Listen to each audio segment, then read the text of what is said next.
ఈ ఎంజాయ్మెంట్స్ వల్ల ఈ ఇల్లీగల్ అఫైర్స్ వల్ల టెంపరీ రిలీఫ్ అయితే మీకు వస్తుందేమో, బట్ ఎస్టీడీ ఇన్ఫెక్షన్స్ వచ్చాయి అంటే లైఫ్ మొత్తం కొలాప్స్ అవుతుంది. ఎస్టీడీ ఇన్ఫెక్షన్స్ అంటే సెక్షువల్లీ ట్రాన్స్మిటెడ్ డిసీజెస్, అంటే అసురక్షితమైన సెక్స్ చేయడం వల్ల, అంటే ఒక మనిషి ఒక భర్తతో కానీ లేదంటే భర్త భార్యతో కానీ వాళ్ళ మ్యారిటల్ ఎంజాయ్మెంట్ కాకుండా ఇంకా నెంబర్ ఆఫ్ పీపుల్స్తో అనేక మందితోటి ఈ ఇల్లీగల్ అఫైర్ పెట్టుకొని వీళ్ళు ఎంజాయ్ చేస్తూ ఉంటే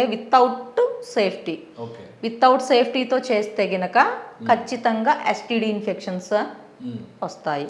ఎస్టీడీ ఇన్ఫెక్షన్స్తో పాటు అదే ఆపరేషన్ కనుక చేయించుకోకపోతే ఉమెన్కి ప్రెగ్నెన్సీ కూడా వస్తుంది. సో ఈ ప్రెగ్నెన్సీ అంటే ఏదో ఒకటి చేసి పిల్స్ వేసుకొని క్యాన్సిలేషన్ చేసుకుంటారు, వీళ్ళు తీసేసుకుంటారు.